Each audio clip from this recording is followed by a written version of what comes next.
This video is sponsored by Card Kingdom. You can visit their store by using my referral link in the description below.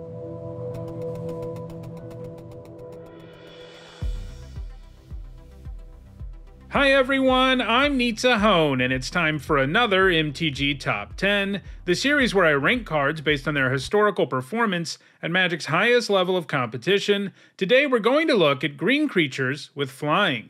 Before we get into the video, I'd like to ask you to subscribe if you've been enjoying the content and you haven't already. More than half of my viewers are unsubscribed, and I would appreciate it if you could help me change that.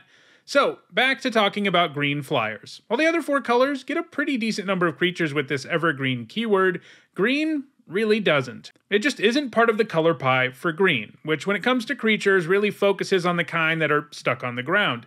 In fact, it's kind of notable anytime a mono green card has flying because it's just that rare, and generally the flyers it does get aren't very good. For that reason, I thought it would be interesting to take a look at the best flyers in this color in particular. To be eligible for this video, a creature had to be mono green and it had to have flying, be able to gain flying, or make a flying creature token. In all, there were 50 cards eligible for this list, and in this video we'll look at the 10 that have left the biggest impact on competitive Magic. Before we get started, here's a quick reminder on how I score cards in these videos. A first tier top 8 is worth 2 points, this includes events like Pro Tours, and a second tier top 8 is worth 1 point. This includes events like Regional Championships. Alright, let's take a look at the top 10 green creatures with flying.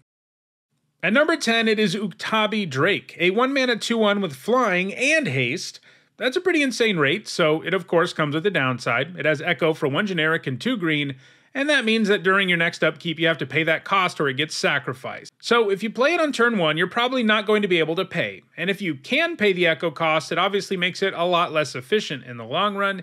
Still, the upside of paying so little upfront definitely matters, and it certainly did in Block Constructed, where it was played in a red-green aggro deck that could go off with Haze of Rage, a storm card that was a mass pump effect. The deck ran lots of cheap spells, including the Drake, and if you play those ahead of Haze, and in the same turn especially, your opponent's probably just dead. Ukabi Drake hasn't gained any points since 2007.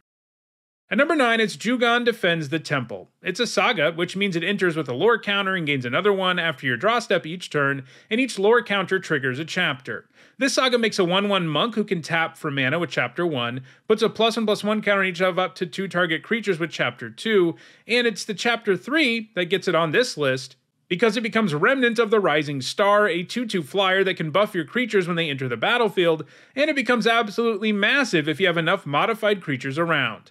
Between the saga side and the creature side, getting that many modified creatures isn't impossible. It has gained all of its points in Standard, where it's been played in mono-green aggro and Selesnya enchantment decks. However, it didn't make super regular appearances in either deck. It does have a chance at gaining more points in the future, especially because it's still in Standard, but it also doesn't seem like it's primed to gain a ton of points either. At number 8, it's Skin Shifter. For 1 generic and a green, the Shifter is a 1/1, but has a pretty sweet activated ability. You can pay 1 green mana to have it become one of the following until end of turn: a 4/4 Trampler, a 2/2 with flying, or a 0/8. You can only activate the ability once per turn, but being customizable is pretty great, because it makes it a nice creature in most situations. If you're ahead, making it a 4/4 Trampler is often the best. If you're behind, the 0/8 might be where you want to be, and if the board is at parity, making this a flyer is often where you want to go. It gained all of its points in Teamer control decks in the Standard of 2011. At number 7, it is Kura, the Boundless Sky. For 3 generic and 2 green, Kura is a 4/4 flyer with Death Touch, and when it dies, you get one of 2 powerful triggers. You can make an XX Spirit token, where X is the number of lands you control, or you can search your library for up to 3 lands and put them into your hand. Almost no matter what your opponent does to Kura, you're going to come out ahead in terms of cards, and that feels amazing. All of its points have come in Modern Amulet Titan decks, a deck that is very reliant on powerful lands, and the fact that Kura can search up any 3 lands when it goes down is a big deal. Obviously, Kura's not quite Primeval Titan, the creature the deck really wants to go off with, but it does a decent impression because of its ability to search up lands, combined with the fact that it can threaten your opponent pretty effectively too. Not all Modern Amulet Titan decks run Kura, but it could continue to see play in Modern, and it's also in Standard for a while longer as well, so maybe it'll find a home there too. At number 6, it is Scrib Ranger. As you can see, the top 6 on this list are on another level compared to the bottom 4, which all had single-digit point totals, but now we're taking a pretty big leap up to 24. Anyway, Scrib Ranger costs 1 generic and a green, and in addition to flying, it also sports flash and protection from blue. You can also return a forest to your hand to untap a creature, but you can only use the ability once a turn. It has a single point from Standard where it appeared in the sideboard of a fairy deck, but it has found significant success in Legacy, where all of its points have come in Maverick decks. Maverick is an aggro toolbox deck that runs cards like Green Sun Zenith that can tutor things up, and the deck typically runs a single copy of the Ranger that can be tutored up in a few different situations. First, it's a good blocker against problematic flyers in the format, like Baleful Strix or Delver of Secrets. Second, it's good at carrying the equipment in Maverick decks. And third, it can rebuy powerful activated abilities like Mother of Runes or Knight of the Reliquary. In other words, Scrib Ranger is a nice little Swiss Army knife in decks that can tutor it up. It's going to keep gaining points in Legacy, and it could move higher on the list in the future. At number 5, it is Hornet Queen. For 4 generic and 3 green, she's a 2/2 with flying and death touch, and when it enters the battlefield, it makes 4 1/1 flying death touch tokens. That's some pretty insane value, because you get 5 bodies, and all of them are capable of trading for something thanks to death touch, and you're also really threatening your opponent with an aerial army. Because she costs a whopping 7 mana, she really only works in decks that have ways to get her into play extra quickly. While in Standard, she was played in Whip of Erebos reanimation decks where she fits in perfectly. The Whip only lets you reanimate a creature for a turn, but that's fine in this case, thanks to all those creature tokens that will stay behind. She also gained a few standard points in Modern Green Devotion decks, which could power her out with Nykthos, and she's seen a bit of play in Pioneer, where she can be put into play with Neoform. Hornet Queen has also found some success in Modern, where she's been featured in the sideboard of Amulet Titan decks. These decks can produce a ton of mana with Amulet of Vigor and Ravnica bounce lands, and normally their plan is to use that mana to cast Primeval Titan, but Hornet Queen can be brought in from the sideboard against more aggressive decks, where you need to make sure to get your shields up before you'll be able to pull off a quick kill with the Titan. She provides so many death touch bodies that any creature-based deck has a difficult time finding a way through the Horde of Insects. Even though the deck only runs a singleton copy, it also runs Summoner's Pact, allowing you to search up the Queen against decks where she is really needed. She sees a bit of play in Modern and a bit of play in Pioneer, so it's hard to count her out entirely, but she's not gaining a ton of points right now either. At number 4, it's Hornet Nest, giving us back-to-back Hornet creatures from Magic 2015.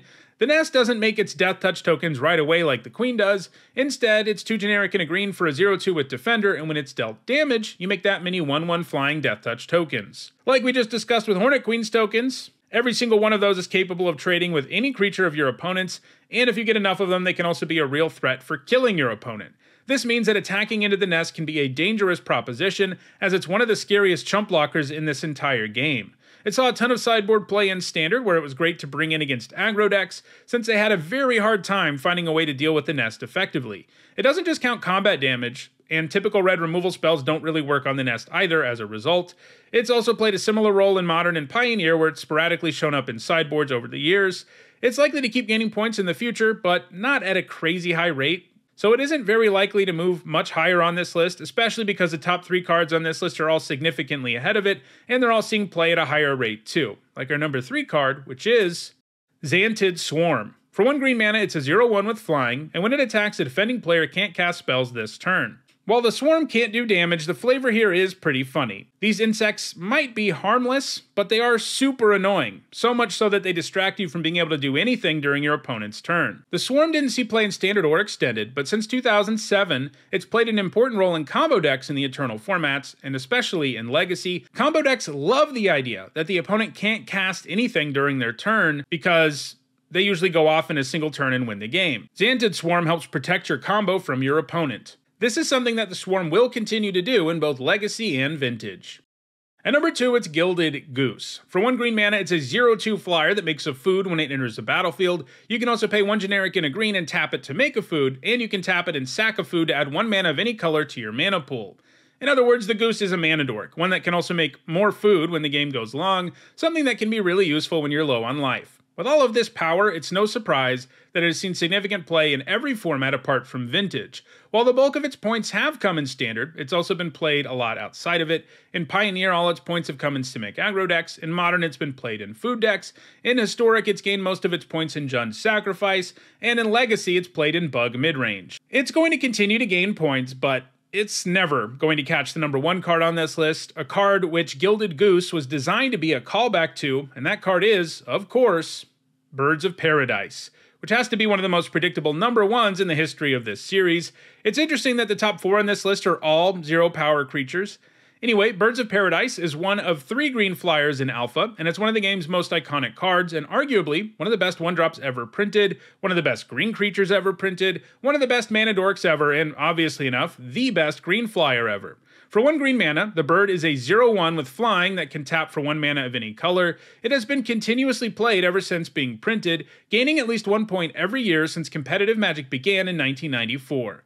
We don't need to go deep on all the different decks the bird has been played in, as that would be an incredibly long and boring video, but suffice it to say it's been helping green decks get things out a turn early for a very, very, very long time, and it's going to keep doing it. It's hard to imagine a scenario where Birds of Paradise ever gets passed by any other green flyer. So, those are the best green flyers in Magic. If you're interested in adding some flying to your green decks, check out the description where you can find a direct Card Kingdom link for each card that appeared in this video. If you enjoyed this video, do me a favor and like it and share it so that others can enjoy it too. If you want to make sure you catch future videos, you should subscribe. And if you want to catch up on the over 630 other MTG Top 10s, you can find the playlist in the description, and you should see it on your screen shortly. Lastly, if you want to go the extra mile in supporting me and the channel, you can do so by becoming a channel member or a patron, and you can find ways to do both of those things in the description. Thanks for watching.